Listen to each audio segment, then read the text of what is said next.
Ma arvan, et teema ei muutu, kui kuulutame välja järgmise esineja, milleks on Leisikate pillirühm.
Sa esitad oma lugusid alati väga kirglikult.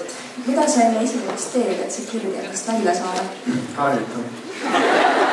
Näiteks rettimust ainult äkki on ikkagi mingi salalipp.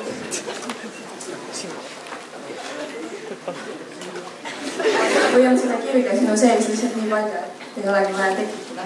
Kas just seda, aga eks sisse tuleb elada. Sisse tuleb elada. Välja ka tuleb elada. Jah, absoluutselt. Seda sa tegid ja aitäh sulle.